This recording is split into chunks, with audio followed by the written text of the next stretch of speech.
இன்னைக்கு கம்பெனியே தூங்காத கம்பெனிக்கு வேற ஒரு கம்பெனிக்கு அக்ரிமெண்ட் போட்டு டெல்லி நிறுவனத்துக்கு என்விரோ சொல்யூஷன்ஸ் பேக்கேஜ் 6 லிமிடெடோட இன்னைக்கு அப்பாயின்மெண்ட் ஆர்டர் கொடுத்து வேலை கட்சி ரூபாய் செய்யக்கூடிய மோசடியில ஈடுபட்டு இருக்காங்க.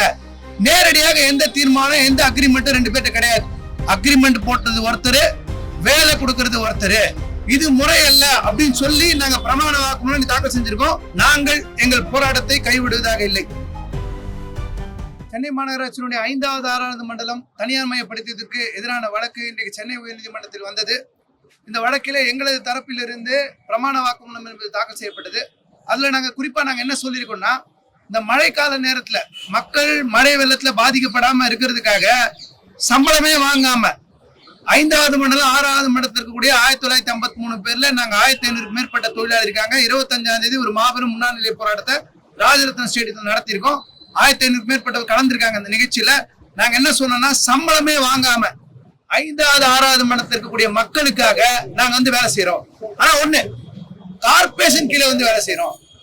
கார்பரேஷன் கீழே தான் வேலை செய்வோம், ராம்கி கீழே வேலை செய்ய மாட்டோம். நாங்க நேரடியா சம்பளமே இல்லாம வேலை செய்வதற்கு ரெடியா இருக்கோம். எங்களுக்கு ஜனங்க வாழ்க்கை தான் முக்கியம். ஜனங்க வெள்ளத்திலையும் மழையில கஷ்டப்படக்கூடாது. எங்கள் பெண் தூய்மை பணியாளர்கள் மக்களுக்காக உழைப்பதற்கு எப்போதும் தயாரா இருக்கும். சம்பளம் எல்லாம் வாங்குறதுக்கு வேலை செய்ய தயாரா இருக்கும். இந்த பொறுத்த வரைக்கும் இன்னைக்கு இருக்கக்கூடிய நிறுவனம் பாத்தீங்கன்னா டெல்லி MSW நிறுவனம் பேர்ல அக்ரிமெண்ட் போட்டிருக்காங்க. 6ஆம் மாசம் தீர்மானம் போட்டு அமைச்சிருக்காங்க. ஆனா என்விரோ சொல்யூஷன்ஸ் பேக்கேஜ் 6 லிமிடெட் பேர்ல இன்னைக்கு எல்லாருக்கும் அப்பாயின்மெண்ட் ஆர்டர் கொடுத்திருக்காங்க. அப்ப டெல்லி MSW கம்பெனிக்கும் என்விரோ சொல்யூஷன்ஸ் பேக்கேஜ் 6க்கும் இடையில அக்ரிமெண்ட் இருந்தா இப்ப வரைக்கும் எங்கேயும் சொல்ல. என்விரோ சொல்யூஷன்ஸ் பேக்கேஜ் லிமிடெட் பாத்தீங்கன்னா 7ஆம் மாசம் தான் ஆரம்பிச்சிருக்கு. ஆனா அக்ரிமெண்ட்ல பாத்தீங்கன்னா டெல்லி MSW லிமிடெட் தான் மட்டும்தான் இருக்கு. அப்போ இது மோசடியாக இன்னைக்கு கம்பெனியே தூங்காத கம்பெனிக்கு வேற ஒரு கம்பெனிக்கு அக்ரிமெண்ட் போட்டு டெல்லி நிறுவனத்துக்கு என்விரோ சொல்யூஷன்ஸ் பேக்கேஜ் 6 லிமிடெடோட இன்னைக்கு அப்பாயின்மெண்ட் ஆர்டர் கொடுத்து வேலை கட்சி ரூபாய் செய்யக்கூடிய மோசடியில ஈடுபட்டு இருக்காங்க. நேரடியாக எந்த தீர்மானம் எந்த அக்ரிமெண்ட் ரெண்டு பேர்ட்ட கிடையாது. அக்ரிமெண்ட் போட்டது ஒருத்தர், வேலை கொடுக்கறது ஒருத்தர். இது முறையல்ல அப்படின்னு சொல்லி நாங்க பிரமாண வாக்குமூலம் தாக்கல் செஞ்சிருக்கோம். கவர்மெண்ட் தரப்புல இருந்து எங்களுக்கு அதுக்கு நாங்க பதில் போடுறதுக்கு டைம் வேணும். 2 வார கால அவகாசம் வாங்கியிருக்காங்க. நீங்க இப்போதைக்கு இருக்கக்கூடிய விஷயம் என்னன்னா, நாங்கள் எங்கள் போராட்டத்தை கைவிடுவதாக இல்லை. கடந்த சனிக்கிழமை ஆளுங்கட்சி கூட்டணியில் இருக்க எல்லா கட்சியும், இந்திய கம்யூனிஸ்ட் கட்சி, மார்க்சிஸ்ட், விடுதலை சிறுத்தைகள் கட்சி, எல்லா கட்சியும் அழைத்து, மனிதநேய மக்கள் கட்சி, எல்லா கட்சியும் அழைச்சு எல்லாரும் நாங்க ஆதரவா இருக்கா சொல்லியிருக்காங்க. ஆளுங்கட்சி கூட்டணியில் இருக்க அத்தனை பேருமே தூய்மை பணியாளர் சென்னை மண்டலம் 5, 6 தூய்மை பணியாளருடைய போராட்டத்தில் நியாயம் இருக்கிறது, அரசாங்கம் செவி சாய்க்க வேண்டும் என்று அத்தனை பேரும் குரல் கொடுத்திருக்கிறார்கள். ஆனா இந்த அரசாங்கத்தை மட்டும் கேட்க மாட்டாங்க. எல்லா கூட்டணி கட்சி தலைவர்களும் ஆதரவு ஒரு பக்கம் நின்று இவங்க கோரிக்கையை ஏத்துக்கோங்கன்னு சொன்னா, கூட்டணியில் இருக்கக்கூடிய கம்யூனிஸ்ட் கட்சிகள், விடுதலை சிறுத்தை கட்சிகள், மற்ற இஸ்லாமிய கட்சி எல்லா கட்சிகளும் சேர்த்து இவங்க கோரிக்கை ஏத்துக்கோங்க சொன்னாலும் அடம் பிடிச்சு நீ நிக்கிறாங்க. இந்த செயலுக்கு அறநிலையத்துறை அமைச்சர் தான் தடையா இருக்கான்னு எங்க சங்கத்தால உறுதியா சொல்ல முடியும். இன்னைக்கு இருக்கக்கூடிய சூழல்ல ஆளுங்கட்சியிலேயே திராவிட முன்னேற்ற கழகத்துல இருக்கிறவங்களே இந்த பிரச்சனையில தீர்வு காணணும், இந்த மக்களுக்கு தீர்வு காணணும் விரும்புறாங்க. ஆனால் இன்னைக்கு இருக்கக்கூடிய அமைச்சர் சேகர்பாபு, மாண்புமிகு அமைச்சர் சேகர்பாபு அவர்கள் தடையா நின்றுகிட்டு தப்பித்தவரையும் கான்ட்ராக்ட் கொண்டு போனதாக இருக்கணும். இந்த ஜனங்களுக்கு செய்யக்கூடாது. இந்து அறநிலையத்துறை நான் கன்ஃபார்ம் பண்ணுவேன். நான் 2700 பேர் கன்ஃபார்ம் பண்ணுவேன். ஆனா நான் ராம்கி பக்கம் நிற்பேன். சென்னை என்னோடது, சென்னை எந்து அவங்க தூய்மை பணியாளர் பேச காது கேட்காது.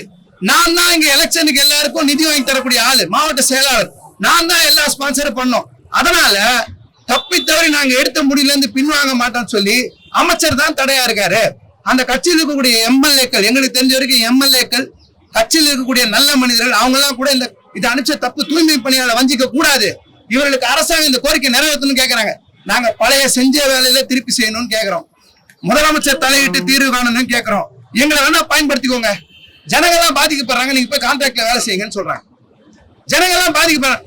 எந்த ஏழை ஜனம் வறுமையில பசியில இன்னைக்கு 88 நாளாவது நிற்கக்கூடிய ஏழை ஜனம் அவங்க சொல்றாங்க 1500 பேரும் அருந்ததி, ஆதி திராவிட, எம்டி, சிபிசில கூட அனைத்து சாதியார பெண்கள் சொல்றாங்க சம்பளமே வேணாம். நாங்க கார்பரேஷன்ல நாங்க குப்பையை அள்ளி, மழை வெள்ளத்துல குப்பை அள்ளி ஜனங்களை காப்பாத்தணும்னு சொல்றாங்க. சம்பளமே இல்லாம யாராவது சொல்லுவாங்களா? பசிப்பட்டில இருக்கவங்க ஒரு நாளைக்கு என்னோட சம்பளம் 760 ரூபா விட்டு கொடுத்து நாங்க வேலை செய்யறதா சொல்றாங்க. ஆனா இன்னைக்கு இன்னைக்கு இருக்கக்கூடிய ஆளுங்கட்சிக்கு வேண்டாதவங்க அவங்க இன்னைக்கு மாபெரும் வதந்திகளை தமிழ்நாடு முழுக்க பதப்பிட்டு இருக்காங்க. காலையில இருந்து நாங்க கோர்ட்ல கேஸ் நடத்திட்டு இருக்கோம். மொத்த கேஸ் இங்க லேபர் கோர்ட்ல நடத்திருக்கோம், 51 கோர்ட்ல நடத்திருக்கோம், 3வது கோர்ட்ல. ஆனா நாங்க இன்னைக்கு எல்லாரும் போயிட்டு படூர் மேட்டருக்கு ஆதரவா நாங்க போய் இன்னைக்கு தமிழக வெற்றி கழகத்தினுடைய தலைவர் விஜயோட நாங்கெல்லாம் உட்காந்துட்டு பேச்சுவார்த்தையில் ஈடுபட்டு வந்தோம்னு சொல்லி எங்க போட்டோஸை போட்டு தப்பா பயன்படுத்தி எல்லா இடத்தையும் செய்தி போட்டுருக்காங்க. யார் இதை செய்யறது? அப்போ தூய்மை பணியாளருடைய பிரச்சனையை முடிக்க வேணாம்னு நினைச்சு ஆளுங்கட்சி தரப்புல இருந்து வேண்டுமென்றே இது போன்ற ஊடக செய்திகள் தூய்மை பணியாளருக்கு எதிராக பரப்பப்படுது. நாங்க எங்க பசி பட்டியல வேலையில இந்த கேஸ்ல இங்க உள்ள உட்காந்து ஹைகோர்ட்ல இருக்கோம் எல்லாருமே. நாங்க போய் கரூர் மேட்ல உட்காந்து பேச்சுவார்த்தை இருக்காங்க அப்படின்னு சொல்லி வதந்திகளை பரப்பி எங்களுடைய போராட்டம் மேல போகாம தனியார் மயத்துக்கு எதிரான போராட்டம், சமூக நீதி சமத்துவத்துக்கான போராட்டம், நியாயத்துக்கான போராட்டம், எங்க போராட்டம் எதிராக போக கூடாது சொல்லி மாபெரும் வதந்திகளை இன்னைக்கு பரப்பிட்டு உட்காந்துருக்காங்க.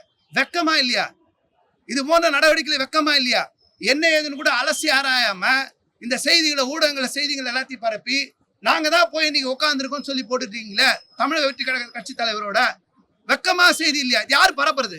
தூய்மை பணியா கோரிக்கை மேல போனான்னு சொல்லி இவ்வளவு தூரம் பரப்புறீங்களே, இது என்ன மாதிரி ஒரு கூட்டம், என்ன மாதிரி ஒரு சக்தி? நாங்க மேலே எழுந்து வரக்கூடாதுன்னு நினைக்கிறேன்.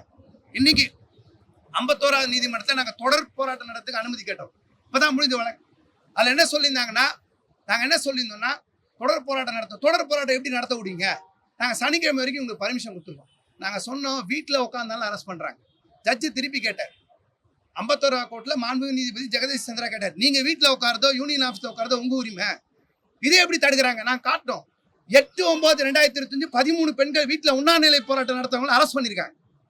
இந்த காவல்துறை அரெஸ்ட் பண்ணிருக்கு. அப்ப நான் எங்க ஆபீஸ், நீங்க எங்க போராடிங்க? எங்க ஆபீஸ்ல போராடுறோம் அப்படின்னா புதுசா மனு கொடுங்க. அவங்க ஆபீஸ்ல போராடினாங்கன்னா, அவங்க தனிப்பட்ட இடத்துல போறாங்கன்னா தலையிடாதீங்க அப்படின்னு சொல்லி அடுத்த வாரம் போட்டிருக்காங்க. எங்க போராட்டம் தொடரும். நான் காலவரையற்ற உண்ணாநிலை போராட்டம் நடத்தும் சொல்றோம். நீ காலவரை உண்ணாநிலை போராட்டம் நடத்த ரெடியா இருக்கீங்களா கேட்டாங்க ஜட்ஜு. நாங்க நடத்த ரெடியா இருக்கோம்.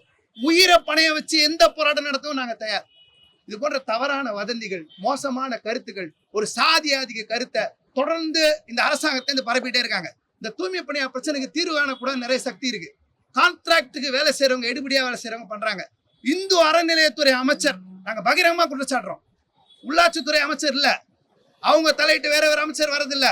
இந்து அறநிலையத்துறை அமைச்சர் மட்டும்தான் இந்த தொழிலாளிங்க வட சென்னை பூர்வகுடிகள் இவர்கள் கார்பரேஷன்ல வேலை பார்க்க கூடாதுன்னு ஒத்த கால நிக்கிறாங்க. அவருடைய போக்கை மாத்தணும்.